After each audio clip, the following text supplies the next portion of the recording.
So we're going to start doing some day in the life of different positions in this industry, starting off with the closer position. No, this is not a vlog, but what I am going to do is explain what it actually looks like day by day, step by step, whatever you want to call it, morning to evening, when you're actually working this closer position, because there's a lot of information out there about, whether freedom, whether it's you're at a desk all day, what it looks like. And there is nuance to this, but at the end of the day, we're going to talk specifically what it looks like to be a closer for a more structured, big sales team. I've been a closer for like solopreneurs where I made great money, same money I've made at bigger companies. But primarily the difference with the solopreneur is it's kind of more, random in terms of how you set up your day. It's not usually as structured in terms of meetings and end of day reports and all these things. Usually it's like they book calls, you close them, everything's good to go, away you go from there. That's not the typical type of role that most closers are in, especially when they're starting out, because they need more structure, they need more guidance. When you have developed certain skills and you've been in the industry for a while, when there's some trust from the business owner because they see you as a professional that's been doing this, and they're like, hey, as long as he closes deals, I'm fine. It's a little bit different. What we're talking about today is you join a big team like Tony Robbins' sales team, Grant Cardone's coaching sales team, some of the bigger sales teams out there as a remote closer. What does that actually look like on a day-to-day basis with the structure, with the sales manager in place and everything? Starting out with first thing in the morning, depending on when your sales team meeting is, this could be a little bit after the next thing I'm going to talk about, or this could be the first thing you do. Again, just depending on how late the call is and how you choose to structure your day. But it's the team meeting. You're going to jump on a call. You're going to have all of the other closers with you. Usually the call is going to be, if it's a bigger team, split up between there's a sales manager for closers and there's a sales manager for setters. If the sales system requires there to be separate teams for that and everyone's not full cycle meaning you're doing the setting and the closing.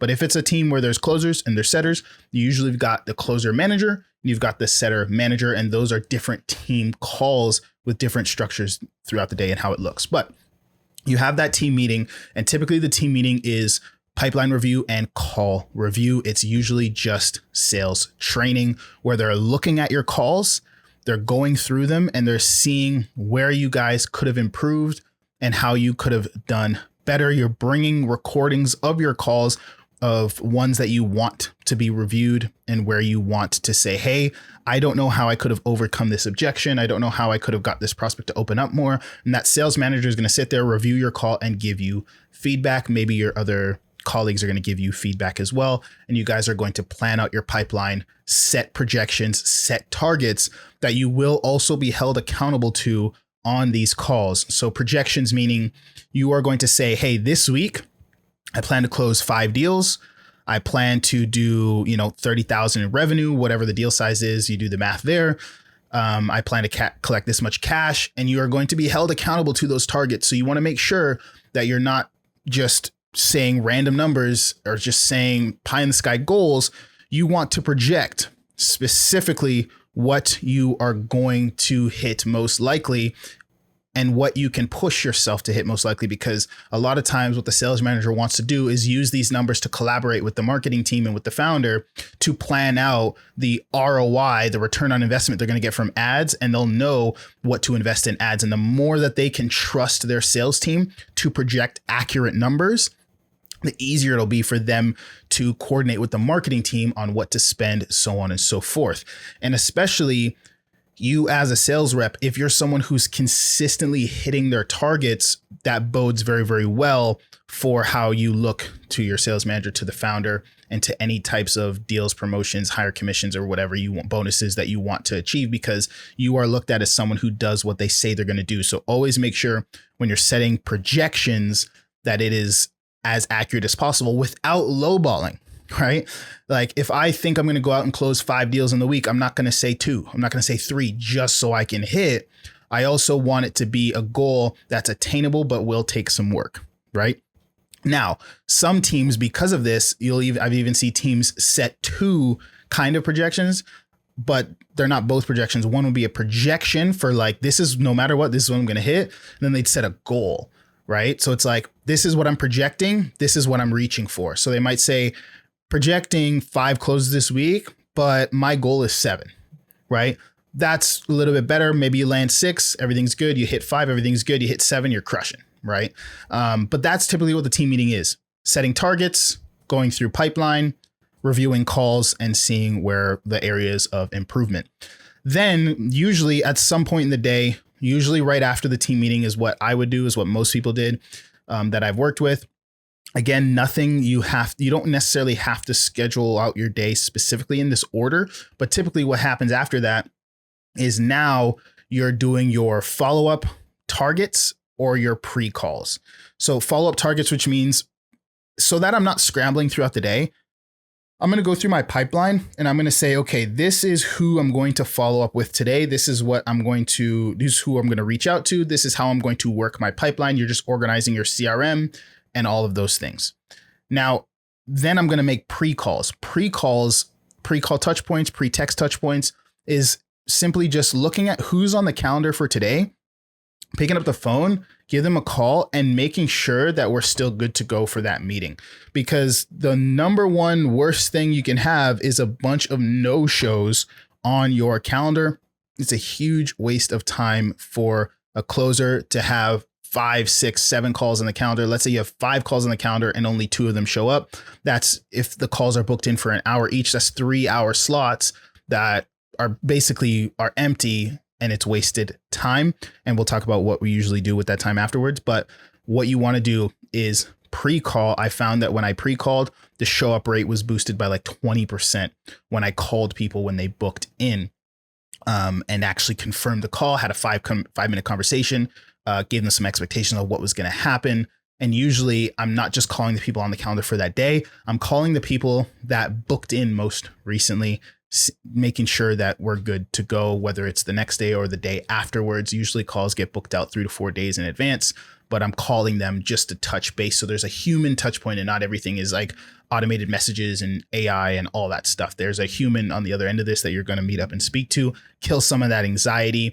And I find that when you can kind of break the ice and the awkwardness, when they feel like they've met you and spoke to you before, they're much more likely to close, because in their mind, they don't have this anxiety of like, I just met this person. I've never spoke to this person before. This is the first time I'm speaking to them. And now they're asking for thousands of dollars. You can kind of break a lot of that by having a 5-10 minute conversation on those pre-calls. And I noticed that in the show rate, and I noticed that in the close rate. It made a massive, massive difference when I did my pre-calls. Then you have your live calls. Typically, full-time calendar would be like 6 to 8 calls booked. I've seen closers do more. I've seen closers do a lot less, but typically 6 to 8 calls booked in. And if your company has a good show rate, you're going to take 4 to 6 calls a day, right?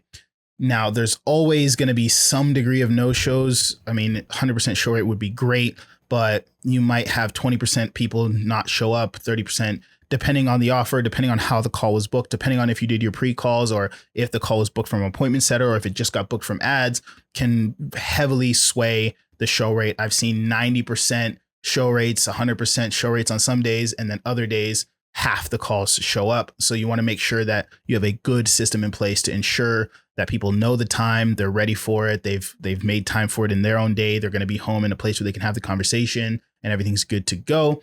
But you'll take those live calls, some you'll close, some you won't, some will be follow-ups, some will be no's, and then some will be no-shows. Now, the no-show time, you want to make sure you're utilizing it. So what I would do is every time there was a no-show, I wouldn't just sit around and wait for my next call. Like if I had a no-show at 1 o'clock and my next call was at 2:30, I wouldn't just be like, okay, well, here's an hour and a half to kill. Closers that do that usually are struggling financially because they're not maximizing their time. I have one rule when I was in sales, and whenever I'm coaching people, I always tell them this: if you think about things this way, you will make a lot more money in sales. It is, you don't have to work 14, 15, 16-hour days. All you have to do is set your 8-hour block. You can have your 1 hour lunch break, whatever. Set your 8-hour block. Just like working any 9 to 5, you work 8 hours. In that time frame, you're doing one of two things. You're either taking calls or you're doing things that are going to generate you more calls. That's it. That's all you got to think about. Am I on a call right now where I'm making an offer? Yes, great. If I'm not on a call where I'm making an offer, what am I doing to generate more calls so that I can make more offers? Whether that's going through your pipeline and texting, emailing past clients, giving calls to follow up, checking in on old clients to ask for referrals.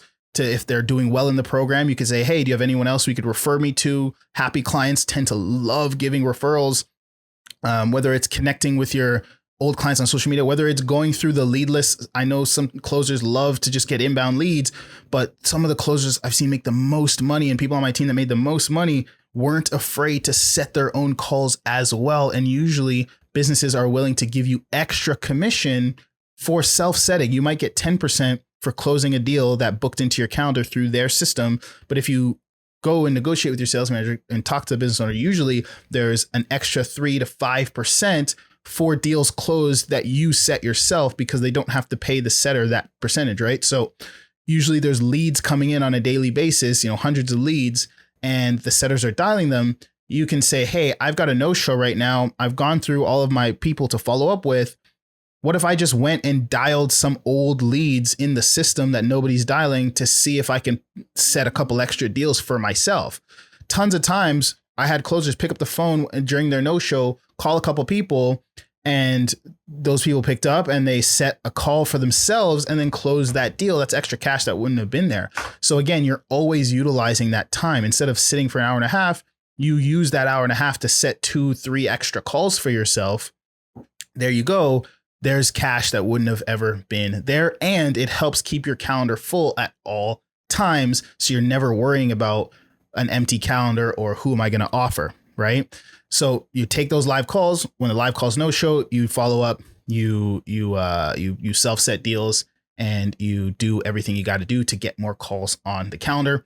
Then at the end of day, usually you're writing in your notes, you're talking about what happened, you're doing an end of day report and your metrics tracking.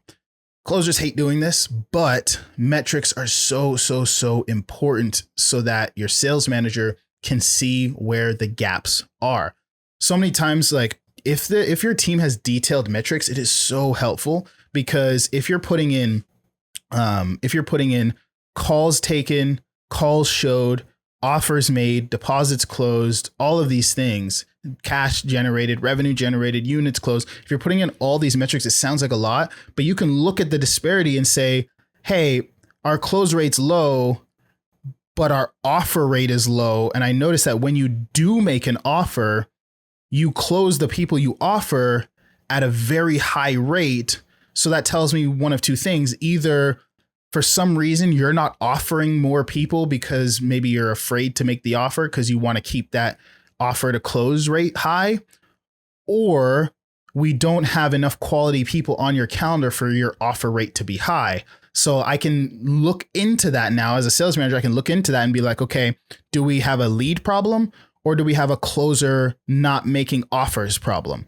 And there's been times where it was an offer problem from the closer, from the setter. And I said, and it was as simple as this. I said, hey man, you're not making offers here. I noticed you're only offering 60% of people. What's going on? And he's like, oh, well, as if they seem off, So I said, well, let's offer more people. How about we let's see if we can get to offering like 80-90% of the people. He offered 89% of the people.